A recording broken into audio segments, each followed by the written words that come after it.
Hallelujah, hallelujah. യേശുവേ ആരാധന, യേശുവേ ആരാധന. അഭിഷേകാഗ്നിയുടെ എല്ലാ പ്രേക്ഷകർക്കും യേശുക്രിസ്തുവിന്റെ അത്ഭുത നാമത്തിൽ കൃപയും സമാധാനവും. Praise the Lord, praise the Lord. Hallelujah, hallelujah. പ്രിയപ്പെട്ട സഹോദരങ്ങളെ, നമ്മുടെ ഹൃദയത്തിലുള്ള വിശ്വാസത്തിന്റെ ഉറപ്പ് നമുക്ക് ചുറ്റുമുള്ള സകല മക്കളുടെ മേലും യേശു നാമത്തിൽ ദൈവത്തിന്റെ അത്ഭുതമായി രൂപാന്തരപ്പെടും. ഒരനുഭവം നമുക്ക് ശ്രദ്ധിക്കാം. Praise the Lord. എൻ്റെ പേര് ആന്റണി. 30 വർഷമായിട്ട് ദോഹയിലായിരുന്നു. കഴിഞ്ഞ 2012 ഒക്ടോബർ 22-ന് സേവാരച്ചൻ്റെ ഒരു കൺവെൻഷൻ ദോഹയിലുണ്ടായിരുന്നു, സെന്റ് മേരീസ് ഇടവകയിൽ. ഖത്തറിൽ ദോഹയിൽ വെച്ച് ഒരു ഗംഭീര അഭിഷേകാഗ്നി കൺവെൻഷൻ ഉണ്ടായിരുന്നു. അതിൽ ഇവർ പങ്കെടുത്തിരുന്നു. അപ്പോൾ അവിടെ വെച്ച് ഒക്ടോബർ 29-ന് എനിക്കൊരു അറ്റാക്ക് ഉണ്ടായി. അതിലേറ്റ് ഒരു വശം തളർന്നുപോയി. അതോടൊപ്പം തന്നെ ഒരു മൂത്ര തടസ്സം. ആകെ മരിച്ചു പോകുന്നവരെ ഡോക്ടർമാർ വിധി എഴുതിയതാണ്. അങ്ങനെ എൻ്റെ സ്നേഹിതന്മാരെല്ലാവരും, ആ ഇടവകയിലുള്ള എല്ലാവരും ഈ കൺവെൻഷനിൽ പങ്കെടുത്ത് എനിക്ക് വേണ്ടി അച്ഛനും പ്രത്യേകം സമർപ്പിച്ച് പ്രാർത്ഥിച്ചു. മരണത്തിന്റെ വക്കത്തെത്തിയ സമയമായിരുന്നു. ആ സമയത്ത് അങ്ങോട്ട് പ്രാർത്ഥിച്ചു. അപ്പോൾ എനിക്ക് എന്നെ കൊണ്ടുവരാനുള്ള പെട്ടി വരെ തയ്യാറാക്കിയതാണ്. അവിടുന്ന് ദോഹയെന്ന് കേരളത്തിലേക്കുള്ള പെട്ടികൾ, ദൈവം എന്തായിരുന്നു നോക്ക് സ്ഥിതി. അപ്പോൾ എന്റെ ഡെഡ് ബോഡി കൊണ്ടുവരാനുള്ള പെട്ടി റെഡിയാക്കി വെച്ചിരിക്കുകയായിരുന്നു. അതുമായി നമ്പറൊക്കെ എഴുതി പേരൊക്കെ എഴുതി തയ്യാറാക്കി. അതായത് ഫ്ലൈറ്റിൽ കൊണ്ടുവരണേ, വിമാനത്തിൽ കൊണ്ട് കൊണ്ടുവരണേ, അതിന് കൃത്യം നമ്പറൊക്കെ ഇട്ട് ഒക്കെ റെഡിയാക്കി. അപ്പോൾ അന്ന് രാത്രി രോഗശാസ്ത്ര ശുശ്രൂഷയ്ക്ക് അച്ഛൻ്റെ കൺവെൻഷനിൽ പങ്കെടുത്തതിൽ 97 പേർ നേഴ്സുമാരായിരുന്നു. അതിൽ എനിക്ക് സ്റ്റാൻഡ് ബൈ നിന്ന നേഴ്സ് എനിക്ക് വേണ്ടി പ്രത്യേകം പ്രാർത്ഥിച്ചു. ഈ സഹോദരന് വേണ്ടി പരിചരണം നടത്തിയിരുന്ന നേഴ്സ് അവിടുന്ന് ഹോസ്പിറ്റലിൽ നിന്ന് വന്ന് ആ ഒരു പ്രത്യേക ശുശ്രൂഷയിൽ പങ്കെടുത്തങ്ങ് പ്രാർത്ഥിച്ച്. അപ്പോൾ എനിക്ക് മൂത്രം പോകാതെ വിഷമിച്ച് കിടക്കുന്ന അവസ്ഥയായിരുന്നു. അപ്പൊ അച്ഛൻ അവിടെ നിന്നൊരു വെള്ളം വെഞ്ചരിച്ചൊരു കുപ്പിയിൽ കൊടുത്തു. അങ്ങനെ ആ നേഴ്സ് ആ വെള്ളം എനിക്ക് അന്ന് രാത്രി തന്നെ എൻ്റെ പക്കലെത്തിച്ചു. എന്നോട് പറഞ്ഞ് തലയിൽ പുരട്ടാൻ പറഞ്ഞു. അപ്പോൾ മൂത്രം പോകാത്ത ആ അവസ്ഥയിൽ ഞാൻ വെള്ളം തലയിൽ പറ്റാത്തുന്നില്ല. ആ വെള്ളം ഞാൻ അപ്പോഴേക്കും മൂത്രം ഒഴിച്ച് പോണേ പോയിക്കോട്ടെ എന്ന് പറഞ്ഞു. ഞാൻ പറഞ്ഞു, ഇനി മൂത്രം ഒരു കാരണവശാലും തടസ്സപ്പെടില്ല. എൻ്റെ വെള്ളം എൻ്റെ എല്ലാ നാഡീസന്ധുക്കളും തുറന്നിരിക്കുകയാണ്. അങ്ങനെ യേശുവേ വിശ്വാസം. അപ്പോൾ ഫിലിപ്പൈൻ സ്വദേശിയ നേഴ്സ് പറഞ്ഞു, അച്ഛൻ പ്രത്യേകം പറഞ്ഞു, എല്ലാ രോഗങ്ങൾക്കും ശമനം ലഭിക്കുവാനുള്ള വെള്ളമാണ് ഞാൻ ശുശ്രൂഷ തന്നിരിക്കുന്നത്. ഇത് ആർക്ക് കൊടുത്താലും അവർ രോഗസൗഖ്യം പ്രാപിക്കും. അപ്പൊ എന്നേക്കാൾ വിശ്വാസം ആ നേഴ്സിനായിരുന്നു. നേഴ്സ് പറഞ്ഞു, ചേട്ടൻ വിഷമിക്കട്ടാ, ചേട്ടൻ ജീവനോടെ നാട്ടിലേക്ക് പോകും. ഈ നമ്പറിട്ട പെട്ടി ഇവിടെ വെറുതെ ഇരിക്കും, ചേട്ടൻ വേറെ ഫ്ലൈറ്റിൽ കയറി പോകും. അങ്ങനെ ആ വെള്ളം ഞാൻ കുടിച്ചു. അന്ന് മുതൽ ഒരു തടസ്സമില്ലാതെ മൂത്രം പോകാൻ അന്നേക്കന്ന് രാത്രി തന്നെ മൂത്രം ഒഴിച്ച് മുതൽ ഇന്ന് വരെ ആ മൂത്രത്തിന് തടസ്സം ഉണ്ടായിട്ടില്ല. കർത്താവ് പിന്നെ ആരോഗ്യം അടിക്കടി ഇമ്പ്രൂവ്മെന്റ് ആക്കി എന്നെ നോർമൽ ആയങ്ങോട്ട് മാറി. ഇന്ന് ഇതാ ആ പെട്ടി അവിടെ ഇരിപ്പുണ്ട്. ആള് വേറെ ഫ്ലൈറ്റിൽ കയറി ഇവിടെ വന്ന് ആ പെട്ടി നമ്പർ, എന്റെ പേരും എന്റെ നമ്പറും ഉണ്ട് ആ പെട്ടിമേൽ. പേര് നമ്പർ എഴുതി വെച്ചിരിക്കുക. അപ്പോൾ അച്ഛൻ അന്ന് പറഞ്ഞു, നാട്ടിലെപ്പോഴെങ്കിലും വരുമ്പോൾ ഗൾഫിലുള്ള എന്റെ ജീവിക്കുന്ന സാക്ഷിയായിട്ട് വരണം, സാക്ഷ്യം പറയണമെന്ന്. അങ്ങനെ ജീവനോടെ ഞാൻ ഈ വേദിയിൽ നിന്ന് സാക്ഷ്യം പറയുകയാണ്. മരിച്ച ആളല്ല, ജീവിച്ച ആളല്ല, ജീവനോടെ ഇരിക്കുന്നു. ഞങ്ങളുടെ ദോഹ ഇടവകയിൽ ലഭിച്ച ഏറ്റവും വലിയ അനുഗ്രഹമായിരുന്നു ഒക്ടോബർ 22. മരണത്തിൽ നിന്ന് ഒരാളെ പിടിച്ച് തിരിച്ചു കൊണ്ടുവന്ന് സ്റ്റേജ് കൊണ്ട് നിർത്തി ജീവനോടെ വന്നു. കൈകൾ ഉയർത്തി ശക്തിയോടെ കൈയടിച്ചേ. ഓ, ഇന്നും കർത്താവ് അത്ഭുതങ്ങൾ ചെയ്യുന്നു. അത്ഭുതങ്ങൾ തീർന്നിട്ടില്ല. ഓ, വിടുതൽ വിടുതൽ വിടുതൽ. അത്ഭുതങ്ങൾ തീർന്നിട്ടില്ല, തോന്നിട്ടില്ല കാലത്തിൽ ഈ ലോകത്തിൽ. അത്ഭുതങ്ങൾ തീർന്നിട്ടില്ല, അടയാളങ്ങൾ തോന്നിട്ടില്ല കാലത്തിൽ ഈ ലോകത്തിൽ. ദൈവശക്തി കുറഞ്ഞിട്ടില്ല, ദൈവത്തിൻ കൈതാന്നിട്ടില്ല ലോകത്തിൽ ഈ കാലത്തിൽ. ദൈവശക്തി കുറഞ്ഞിട്ടില്ല, ദൈവത്തിൻ കൈതാന്നിട്ടില്ല ലോകത്തിൽ ഈ കാലത്തിൽ. Hallelujah, hallelujah. യേശുവേ ആരാധന, യേശുവേ ആരാധന. ഈ നിമിഷങ്ങളിൽ എഴുന്നേറ്റ് നിന്ന് നമുക്ക് എല്ലാവർക്കും പ്രാർത്ഥിക്കാം. പ്രിയപ്പെട്ട സഹോദരങ്ങളെ, ആരെങ്കിലും ഇനി ചേരാനുണ്ടെങ്കിൽ അവരെല്ലാം കൂട്ടായ്മയിലേക്ക് വിളിച്ചു ചേർക്കുക. ഇപ്പോൾ 2 കരങ്ങൾ ഉയർത്തി സ്തുതിക്കാൻ പോവുകയാണ്. ഇതേപോലെ യേശു പ്രകടമായി നമ്മുടെ കുടുംബങ്ങളിൽ, നമ്മുടെ കുടുംബത്തിലുള്ള രോഗികളിൽ, ഇപ്പോൾ നിങ്ങൾ എവിടെയാണ് നിൽക്കുന്നത്, അവിടെ വിഷമത്തിലും ക്ഷീണത്തിലുള്ള കുടുംബാംഗങ്ങളുണ്ടെങ്കിൽ അവരുടെ മേൽ വലിയ ശക്തിയോടെ, സ്വർഗത്തിന്റെ വലിയ ശക്തിയോടെ യേശു ക്രിസ്തുവിന്റെ അത്ഭുതമായ ആഗമനം ഉണ്ടാകുന്ന സമയമാണിത്. രണ്ട് കരങ്ങൾ ഉയർത്തി ഉറക്കെ സ്തുതിക്കാം. Hallelujah, hallelujah. ഓ യേശു, ഓ സർവശക്തനായ കർത്താവ്, കൂടെ നടക്കുന്നവൻ, കൂടെ ഇരിക്കുന്നവൻ, നിലവിളി കേൾക്കുന്നവൻ, ഹൃദയങ്ങളുടെ ഇംഗിതങ്ങളെ അറിയുന്നവൻ, മനപ്രയാസങ്ങൾ അറിയുന്നവൻ, സങ്കടങ്ങൾ അറിയുന്നവൻ, എന്റെ കർത്താവായ യേശു എന്റെ കൂടെ കൂടെ ഉണ്ടല്ലോ. Hallelujah, hallelujah. യേശുവേ, യേശുവേ, യേശുവേ, യേശുവേ, യേശുവേ. കൂടെയുണ്ട്, കൈയടിച്ച് കൂടെയുണ്ട്, ദൈവശക്തി എന്നിലുണ്ട്, ദൈവ പൈതൽ ഞാൻ ഭയപ്പെടില്ല. അത്യുന്നതൻ കൂടെയുണ്ട്, താതന്റെ വാഗ്ദാനമേ, പരിശുദ്ധ റൂഹായേ, ഉന്നത ശക്തിയെ, നിത്യസഹായക, ഞങ്ങളിൽ നിറയണമേ. താതന്റെ വാഗ്ദാനമേ, പരിശുദ്ധ റൂഹായേ, ഉന്നത ശക്തിയെ, നിത്യസഹായക, ഞങ്ങളിൽ നിറയണമേ. സർവശക്തൻ കൂടെയുണ്ട്, ദൈവശക്തി എന്നിലുണ്ട്, ദൈവ പൈതൽ ഞാൻ ഭയപ്പെടില്ല. അത്യുന്നതൻ കൂടെയുണ്ട്. കർത്താവേ, ഇന്ന് ഈ സമൂഹത്തിൽ അങ്ങയുടെ അത്ഭുതമായ കൃപ വർഷിക്കണമേ കർത്താവേ. അങ്ങയുടെ അത്ഭുതകരമായ അഭിഷേകം വർഷിക്കണമേ കർത്താവേ. അങ്ങയുടെ ഉണർവ് വർഷിക്കണമേ കർത്താവേ. ഈ സമൂഹത്തെ അവിടുന്ന് ഇപ്പോൾ സന്ദർശിക്കണമേ കർത്താവേ. തളർന്നവരെ അവിടുന്ന് ഉണർത്തണമേ കർത്താവേ. പ്രവാചകന്മാരുടെ കൂടെ നടന്നതുപോലെ, സ്ലീഹന്മാരുടെ കൂടെ നടന്നതുപോലെ, അങ്ങ് തെരഞ്ഞെടുത്ത അങ്ങയുടെ പൂർവ്വ പിതാക്കന്മാരുടെ കൂടെ നടന്നതുപോലെ, ഓ ഇപ്പോൾ ഈ സമൂഹത്തെ അനുഗ്രഹിച്ച് ഉണർത്തണമേ. Hallelujah, hallelujah. അഭിഷേകമായി നിറഞ്ഞിടട്ടെ, കൈയടിച്ച് അത്യുന്നത ശക്തി അഭിഷേകമായി നിറഞ്ഞിടട്ടെ. മുന്നിൽ കാർമലിൻ മുകളിൽ അഗ്നിയായി ഇറങ്ങിയ ആത്മശക്തി, പാലിനു മുന്നിൽ കാർമലിൻ മുകളിൽ അഗ്നിയായി ഇറങ്ങിയ ആത്മശക്തി, വാഗ്ദാനമേ, പരിശുദ്ധ റൂഹായേ, ശക്തിയെ, നിത്യസഹായക, ഞങ്ങളിൽ നിറയണമേ.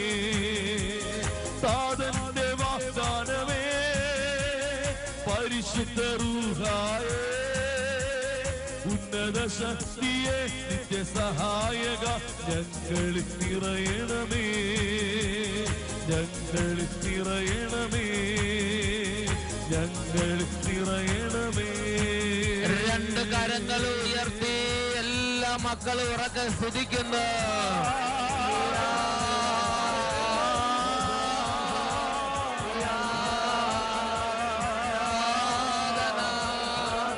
സ്പർശിക്കണമേ കർത്താവേ, ഇടപെടണമേ യേശുവേ,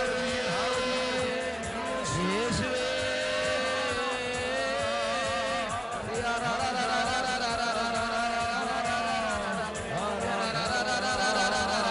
പ്രാർത്ഥനാവരങ്ങൾ നൽകണമേ, ഉണർവിന്റെ അഭിഷേകം നൽകണമേ. തീ പിടിക്കട്ടെ, അഗ്നിജമായ ആത്മാക്കൾ തീ പിടിക്കട്ടെ, ഉണർവിന്റെ അഗ്നി വ്യാപരിക്കട്ടെ, മന്ദത മാറട്ടെ, ഹൃദയം ജ്വലിക്കട്ടെ, ആത്മാവ് ഉണരട്ടെ, കുടുംബങ്ങൾ ഉണരട്ടെ, യുവതിവാക്കന്മാർ ഉണരട്ടെ, വിദ്യാർത്ഥി ഉണരട്ടെ, ബാലിക ബാലന്മാർ ഉണരട്ടെ, ദേശം ഉണരട്ടെ, രാജ്യങ്ങൾ ഉണരട്ടെ, ജനപദങ്ങൾ ഉണരട്ടെ, ഗോത്രങ്ങൾ ഉണരട്ടെ, വംശങ്ങൾ ഉണരട്ടെ, തിന്മയുടെ ആധിപത്യങ്ങൾ തകരട്ടെ, പരിശുദ്ധാത്മാവിഷയം പറയട്ടെ. പരിശുദ്ധാത്മാവ്, പരിശുദ്ധാത്മാവ്, പരിശുദ്ധാത്മാവ്, നിറയണമേ, നിറയണമേ, നിറയണമേ, നിറയണമേ പരിശുദ്ധാത്മാവേ. Hallelujah, hallelujah. യേശുവേ ആരാധന, ആരാധന, യേശുവേ ആരാധന, യേശുവേ സ്തോത്രം, യേശുവേ ആരാധന, യേശുവേ നന്ദി. Hallelujah, hallelujah. യേശുവേ ആരാധന. ആരാധന, യേശുവേ ആരാധന. സ്വസ്ഥാനങ്ങളിലേക്ക് നമുക്ക് ശാന്തമായി ഇരിക്കാം. ഈശോ മിശിഹായിക്ക് സ്തുതിയായിരിക്കട്ടെ. Praise the Lord. Praise the Lord. പ്രിയപ്പെട്ട സഹോദരങ്ങളെ, ഇന്ന് നാം ചിന്തിക്കുന്നത് ദൈവത്തെ ഉറക്കെ വിളിച്ചപേക്ഷിക്കുന്നതിൽ നാം നാണിക്കരുത്. ആ സഹോദരന്റെ അനുഭവം നമ്മൾ ശ്രദ്ധിച്ചു. ആ സഹോദരനെ പരിചരിച്ചിരുന്ന നേഴ്സ്, ആ നേഴ്സിന്റെ ഉള്ളിൽ നിന്ന് വിശ്വാസം ഉണർന്ന് തിരുസഭയുടെ ശുശ്രൂഷ പ്രകാരം വെഞ്ചിരിച്ച അല്പം വിശുദ്ധ ജലം കൊണ്ടുവന്ന്, വെഞ്ചിരിച്ച വെള്ളം കൊണ്ടുവന്ന് ആ സഹോദരന്റെ കയ്യിൽ കൊടുത്തിട്ട് വിശ്വാസം ഉറക്കെ അങ്ങോട്ട് പ്രഖ്യാപിച്ചു. ഇത് സർവ്വ രോഗങ്ങളെ നീക്കുന്ന ദൈവശക്തിയാണ്. ഇത് കഴിക്കും, ഇത് ഉപയോഗിക്കും, വ്യത്യാസം ഉണ്ടാവും.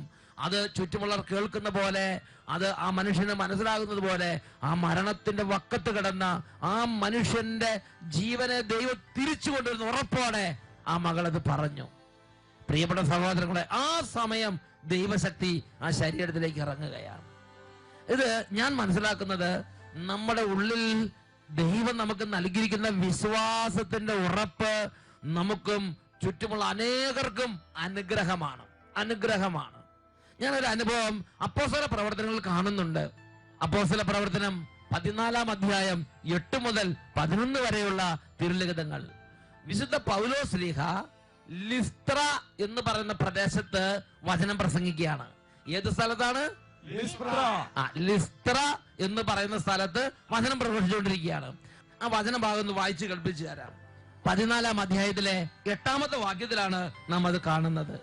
കാലുകൾക്ക് സ്വാധീനമില്ലാത്ത ഒരുവൻ ലിസ്ത്രയിൽ ഉണ്ടായിരുന്നു. ജന്മനാ മുടന്തനായിരുന്ന അവന് ഒരിക്കലും നടക്കാൻ കഴിഞ്ഞിരുന്നില്ല. പൗലോസ് പ്രസംഗിക്കുന്നത് അവൻ കേട്ടു. പൗലോസ് അവനെ സൂക്ഷിച്ചു നോക്കി.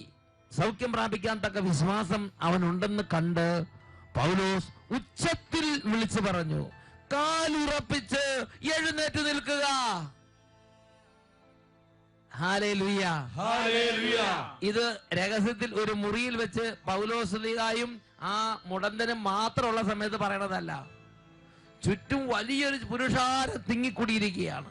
ജനങ്ങളുടെ നടുവിൽ ജന്മന മുടന്തനായി മനുഷ്യൻ കിടക്കുകയാണ്. പൗലോസ് അവനെ കാണുകയാണ്. വചനം പ്രസംഗിച്ചുകൊണ്ടിരുന്ന സമയത്ത് പൗലോസ് അവനെ കാണുകയാണ്. അപ്പോൾ തന്നെ പൗലോസിന്റെ ഉള്ളിൽ ഈ ആത്മാവ് ഒരു ബോധ്യം കൊടുക്കുകയാണ്. അവനെ സൂക്ഷിച്ചു നോക്കി. അവനിൽ നല്ല വിശ്വാസത്തിന്റെ ശക്തി ഉണ്ടെന്ന് പൗലോസിന്റെ ഉള്ളിലും വിശ്വാസത്തിന്റെ ഉറപ്പ്, ആ മനുഷ്യനിലും വിശ്വാസത്തിന്റെ ശക്തി. ഉടനെ അവിടെ നിന്ന് സർവ്വരും കേൾക്കുന്ന ഇത് ഉച്ചത്തിൽ, അത് പ്രത്യേകം ശ്രദ്ധിക്കണം, ഉച്ചത്തിൽ പൗലോസ് ശ്ലീഹ എല്ലാ ജനങ്ങളും കേൾക്കെ പറയുകയാണ്, എഴുന്നേറ്റ് കാലുറപ്പിച്ചു നിൽക്കുക. പ്രിയപ്പെട്ട സഹോദരങ്ങളെ, എന്താ സംഭവിച്ചത്? തുടർന്ന് നമ്മൾ വായിക്കുന്നത് എങ്ങനെയാണ്? 10-11 തിരുലിഖിതങ്ങൾ. അവൻ ചാടി എഴുന്നേറ്റ് നടന്നു. തൽക്ഷണം ദൈവത്തിന്റെ ശക്തി അവന്റെ മേൽ പ്രവർത്തിക്കുകയാണ്. അവൻ ചാടി എഴുന്നേറ്റ് നടന്നു.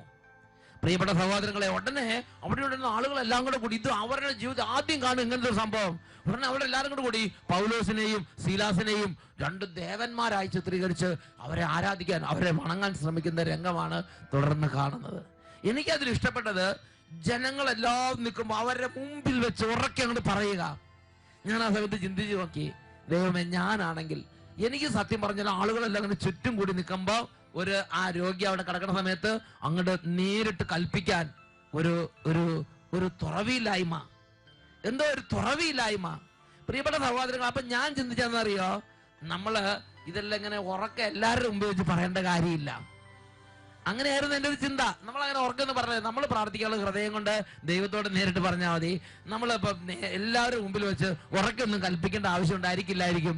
ഇത് എന്നെ ഗ്രസിച്ചിരുന്ന ഒരു ചിന്തയാണ്. എന്നാൽ വിശുദ്ധ ലിഖിതങ്ങൾ ഒന്നൊന്നായി പഠിച്ചപ്പോൾ എനിക്കൊരു കാര്യം മനസ്സിലായി. നമ്മുടെ ഉള്ളിൽ ബോധ്യമുള്ളത് ജനങ്ങൾ കേൾക്കെ ആ രോഗിയോട് ഉറക്കെ പറയണം. നമുക്കുള്ളിൽ ബോധ്യം ഉണ്ടെങ്കിൽ ആ ബോധ്യം നമ്മൾ ഉറക്കെ പ്രാർത്ഥിക്കണം. ദൈവത്തെ ജനങ്ങളെല്ലാവരും കേൾക്കെ ഒരു അത്യാഹിത സമയത്ത്, ഒരു ഞെരുക്കത്തിൽ, ഒരു രോഗിക്ക് വേണ്ടി അല്ലെങ്കിൽ ഓരോ കാര്യത്തിന് വേണ്ടി ദൈവത്തെ എല്ലാ ജനങ്ങളും കേൾക്കെ ഉറക്കെ വിളിച്ച് പ്രാർത്ഥിക്കുന്ന ഒരു രീതി ബൈബിളിലുണ്ട്. വിശുദ്ധ യോഹന്നാന്റെ സുവിശേഷം 11-ാം അധ്യായം 38 മുതൽ 44 വരെ തിരുലിഖിതങ്ങൾ. അവിടെ ലാസറിനെ ഉയർപ്പിക്കുന്ന രംഗമുണ്ട്. യേശു ലാസറിന്റെ ഭവനത്തിലേക്ക് വന്നു. ലാസർ മരിച്ചിട്ട് 4 ദിവസം കഴിഞ്ഞു. അവരെ, ആ സഹോദരിമാരെയൊക്കെ ആശ്വസിപ്പിക്കാൻ വേണ്ടി നിരവധി യഹൂദന്മാരും പരിസരവാസികളും അവിടെ സമ്മേളിച്ചിരിക്കുകയാണ്. അപ്പോൾ യേശു വരുത്തുന്നത് വീണ്ടും കൂടുതൽ ആളുകൾ കൂടി. അങ്ങനെ ഇരിക്കുന്ന സമയത്താണ് യേശു അവിടെ ചെല്ലുന്നത്. യേശു കുറച്ച് സമയം വീട്ടിലൊക്കെ സ്പെൻഡ് ചെയ്തതിന് ശേഷം ശവകുടീരത്തിലേക്ക് പോയി. പ്രിയപ്പെട്ടതുപോലെ ചുറ്റും ആളുകൾ നിൽക്കുകയാണ്. അപ്പോൾ യേശു രഹസ്യത്തിലല്ല പിതാവിനോട് പ്രാർത്ഥിക്കുന്നത്. വിശുദ്ധ യോഹന്നാന്റെ സുവിശേഷം 11-ാം അധ്യായം 41-ഉം 42-ഉം തിരുലിഖിതങ്ങൾ. യേശു കണ്ണുകൾ ഉയർത്തി പറഞ്ഞു, പിതാവേ, അങ്ങന്റെ പ്രാർത്ഥന ശ്രവിച്ചതിനാൽ ഞാൻ അങ്ങേക്ക് നന്ദി പറയുന്നു. അങ്ങന്റെ പ്രാർത്ഥന എപ്പോഴും ശ്രവിക്കുമെന്ന് എനിക്കറിയാം. എന്നാൽ എന്നെ അയച്ചത് അവിടുന്നാണെന്ന് ചുറ്റും നിൽക്കുന്ന ഈ ജനം വിശ്വസിക്കുന്നതിന് വേണ്ടിയാണ് ഞാൻ ഇത് പറയുന്നത്. ഇത് പറഞ്ഞിട്ട് അവൻ ഉച്ചത്തിൽ പറഞ്ഞു, ലാസറേ, പുറത്തു വരിക. രഹസ്യത്തിൽ പറഞ്ഞതല്ല, സർവ മനുഷ്യന് കേൾക്കത്തക്ക വിധം ഉള്ളിലുണ്ടായിരുന്ന ആ ബോധ്യം, ആ വിശ്വാസത്തിന്റെ ഉറപ്പ് ഉച്ചത്തിൽ പറഞ്ഞു, ലാസറേ, പുറത്തു വരിക. തുടർന്ന് വചനം പറയുകയാണ്, അപ്പോൾ തന്നെ മരിച്ചവൻ പുറത്തു വന്നു. അവന്റെ കൈകാലുകൾ നാടകൾ കൊണ്ട് ബന്ധിക്കപ്പെട്ടും മുഖം തുണി കൊണ്ട് ആവരണം ചെയ്യപ്പെട്ടുമിരുന്നു. യേശു അവരോട് പറഞ്ഞു, അവന്റെ കെട്ടുകൾ അഴിക്കുവിൻ, അവൻ പോകട്ടെ. പ്രിയപ്പെട്ട സഹോദരങ്ങളെ, യേശു ക്രിസ്തുവിന്റെ ഉള്ളിൽ നല്ല ബോധ്യം, നല്ല വിശ്വാസം. യേശു അത് ഉറക്കെ പ്രഖ്യാപിച്ചു, ഉറക്കെ എല്ലാവരും കേൾക്കെ അത് പറഞ്ഞു. അവിടെ വലിയ ദൈവശക്തി വ്യാപരിച്ച്. ഒന്ന് ഉറക്കെ പറഞ്ഞേ, ഹല്ലേലൂയ, ഹല്ലേലൂയ. നമ്മുടെ ഉള്ളിലുള്ള വിശ്വാസവും നമ്മുടെ പ്രാർത്ഥനയും മറ്റുള്ളവരുടെ മുമ്പിൽ വെച്ച് ഉറക്കെ പ്രാർത്ഥിക്കുന്നതിൽ, ഉറക്കെ പ്രഖ്യാപിക്കുന്നതിൽ നാം നാണിക്കരുത്. ഇത് ദൈവവചനം വിവിധ സ്ഥലങ്ങളിൽ നമുക്ക് തരുന്ന ഒരു നിർദ്ദേശമാണ്. ദാനിയേലിന്റെ പുസ്തകത്തിൽ 13-ാം അധ്യായം 42-43 വാക്യങ്ങൾ. സൂസന്ന, പാവപ്പെട്ട നിഷ്കളങ്ക ഒരു പെൺകുട്ടി, വിശുദ്ധി നിറഞ്ഞൊരു പെൺകുട്ടി. അവൾ തെറ്റിദ്ധരിക്കപ്പെട്ടു. അവൾ ന്യായാധിപന്മാർ അവളെ കൊലക്കുറ്റത്തിന് വിധിച്ച് അങ്ങനെ കല്ലെറിഞ്ഞ് കൊല്ലാൻ വേണ്ടി കൊലക്കളത്തിലേക്ക് അവിടെ കൊണ്ടുപോവുകയാണ്. എല്ലാവരും കൈവിട്ടു. ഇവളെ കൊല്ലാൻ വേണ്ടി കൊണ്ടുപോകുമ്പോൾ ജനക്കൂട്ടത്തിന്റെ ആരവമുണ്ട്. വലിയ ഒരു ജനക്കൂട്ടത്തിന്റെ ആരവങ്ങളോടെ ആണ് ഇവളെ കൊല്ലാൻ വേണ്ടി കൊണ്ടുപോകുന്നത്. അങ്ങനെ കൊണ്ടുപോകുന്ന സമയത്ത് ഇവൾ സൂസന്ന, ഇവൾക്ക് വിശുദ്ധിയുണ്ട്, പ്രാർത്ഥനയുണ്ട്, ദൈവഭക്തിയുണ്ട്, ആത്മാവ് നിഷ്കളങ്കമാണ്, എല്ലാം ശരിയാണ്. പക്ഷേ അവിടെ ദൈവശക്തി പ്രകടമാകുന്നത് സൂസന്ന കാണുന്നില്ല.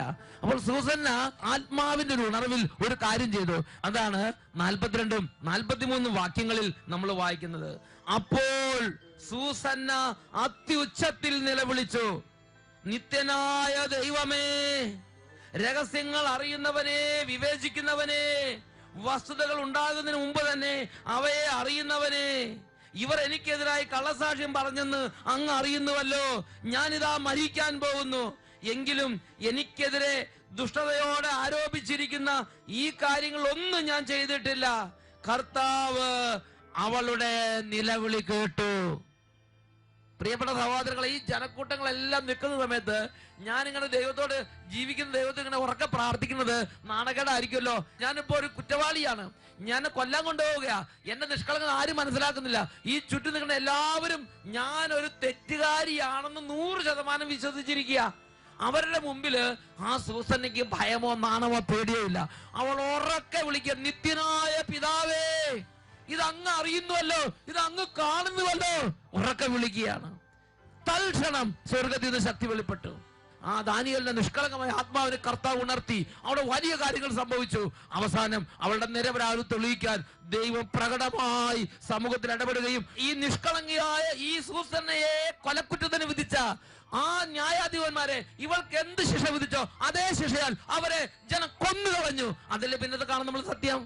പ്രിയപ്പെട്ട സഹോദരൻ, ആ ദൈവശക്തി വ്യാപരിക്കാൻ കാരണമായത് എന്താ? സൂസന്ന വിശുദ്ധയാണ്, നിഷ്കളങ്കയാണ്, പ്രാർത്ഥിക്കുന്നവളാണ്, ദൈവത്തിന് പ്രിയപ്പെട്ടവളാണോ? ഒക്കെ ശരി.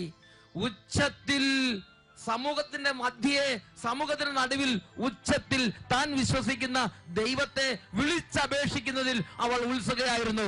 ദൈവശക്തി അവൾക്ക് വേണ്ടി വ്യാപരിച്ചു. ഇതുപോലെ മറ്റൊരു രംഗം രാജാക്കന്മാർ 1-ാം പുസ്തകം 18-ാം അധ്യായം 36 തൊട്ട് 38 വരെ വാക്യങ്ങളിലുണ്ട്. ബാൽദേവന്റെ 400-ൽ പരം പ്രവാചകന്മാരും രാജാവിന്റെ ഗിഗരന്മാരും രാജസൈനികരെല്ലാം ഒരു ഭാഗത്ത്, ജനക്കൂട്ടങ്ങൾ മറുഭാഗത്ത്, സത്യദൈവത്തിന്റെ പ്രവാചകൻ ഏലിയ ഒരു ഭാഗത്ത്.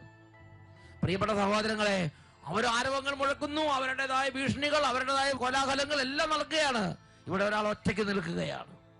അങ്ങനെ സമയമായപ്പോൾ ഏലിയ തന്റെ ഹൃദയത്തിലുണ്ടായിരുന്ന വിശ്വാസം കൂടെ ഉറക്കെ പ്രഖ്യാപിക്കുകയാണ്. അത് ജനങ്ങളുടെ മുമ്പിൽ, ആ എതിരായി നിൽക്കുന്ന ബാൽദേവന്റെ മുഴുവൻ പ്രവാചകന്മാരുടെയും പുരോഹിതന്മാരുടെയും ജനക്കൂട്ടത്തിന്റെ മുമ്പിൽ വെച്ച് താൻ എന്താണ് വിശ്വസിക്കുന്നത്, താൻ ആരെയാണ് വിശ്വസിക്കുന്നത്, ആ ദൈവത്തെ ഉച്ചത്തിൽ വിളിച്ച് പ്രാർത്ഥിക്കുന്നതിൽ നാണിക്കാതെ പ്രാർത്ഥിക്കുന്ന ഏലിയയാണ് 18-ാം അധ്യായം 36-37 വാക്യങ്ങളിൽ കാണുന്നത്. ദഹനബലിയുടെ സമയമായപ്പോൾ ഏലിയ പ്രവാചകൻ അടുത്തു വന്ന് പ്രാർത്ഥിച്ചു. അബ്രാഹത്തിന്റെയും ഇസ്ഹാക്കിന്റെയും ഇസ്രായേലിന്റെയും ദൈവമായ കർത്താവേ, അങ്ങ് ഇസ്രായേലിന്റെ ദൈവമാണെന്നും ഞാൻ അങ്ങയുടെ ദാസനാണെന്നും അങ്ങയുടെ കൽപ്പന അനുസരിച്ചാണ് ഞാനിത് ചെയ്തതെന്നും അങ്ങൊന്ന് വെളിപ്പെടുത്തണമേ. കർത്താവേ, എന്റെ പ്രാർത്ഥന കേൾക്കണമേ. അങ്ങ് മാത്രമാണ് ദൈവമെന്നും അങ്ങ് ഇവരുടെ ഹൃദയങ്ങളെ തിരിച്ചു വിളിക്കുന്നെന്ന് ഇവർ അറിയുന്നതിന് എന്റെ പ്രാർത്ഥന കേൾക്കണമേ. ഉടനെ കർത്താവിൽ നിന്ന് അഗ്നി ഇറങ്ങി ബലിവസ്തുക്കളും വിറകും കല്ലും മണ്ണും ദഹിപ്പിക്കുകയും ചാലിലെ വെള്ളം വറ്റിക്കുകയും ചെയ്തു.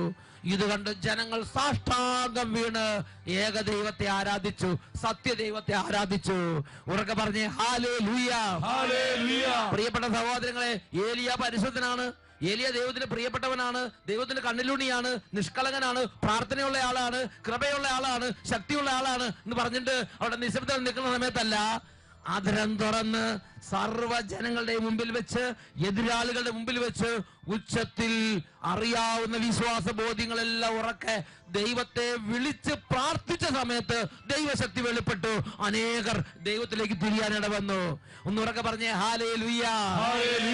ഇന്നും ജീവിക്കുന്ന ഈ സത്യ ദൈവത്തിൽ വിശ്വസിക്കുന്ന പ്രിയപ്പെട്ട മക്കളെ, നമ്മുടെ ഉള്ളിലുള്ള വിശ്വാസ ബോധ്യങ്ങൾ 4 ആൾ കൂടി നിൽക്കുമ്പോൾ, അല്ലെങ്കിൽ ഒരു പ്രത്യേക പ്രതികൂലം ഉണ്ടാകുമ്പോൾ, എതിരാളികൾ നിൽക്കുമ്പോൾ, കൊലക്കുത്തിന് വിധിക്കപ്പെടുമ്പോൾ, ഓഫീസിൽ അപമാനിക്കപ്പെടുമ്പോൾ, ഈ വിശ്വാസം പറയാനോ, ഈ ദൈവത്തെ വിളിച്ച് ഉറക്കെ പ്രാർത്ഥിക്കാനോ നാണിക്കരുത്, മടി വിചാരിക്കരുത്. ദൈവശക്തി ഇറങ്ങാൻ അങ്ങനെ ചെയ്യേണ്ടത് നല്ലതാണെന്ന് തിരുവചനം നമുക്ക് ബോധ്യം തരികയാണ്. നമുക്ക് എല്ലാവർക്കും എഴുന്നേറ്റ് നിൽക്കാം. പ്രിയപ്പെട്ട സഹോദരങ്ങളെ, നമുക്കെല്ലാവർക്കും ഈ ഒരു ബുദ്ധിമുട്ടുണ്ട്. 4 ആൾ കൂടി നിൽക്കുമ്പോൾ ഉറക്കെ പ്രാർത്ഥിക്കാൻ, 4 ആൾ കൂടി നിൽക്കുമ്പോൾ വിശ്വാസ ബോധ്യം അനുസരിച്ച് സർവശക്തനായ ദൈവത്തെ വിളിച്ച് പ്രാർത്ഥിക്കുന്നതിൽ ഒരു മടി, ഒരു നാണം. ഈ സമയം പരിശുദ്ധ കുർബാന എഴുന്നള്ളിച്ച് വെച്ച് ആ ഒരു തിന്മ, ആ ഒരു തടസ്സം, ആ ഒരു ബന്ധനം വിട്ടുമാറാൻ വേണ്ടി ഇപ്പൊ നമുക്ക് പ്രാർത്ഥിക്കാം.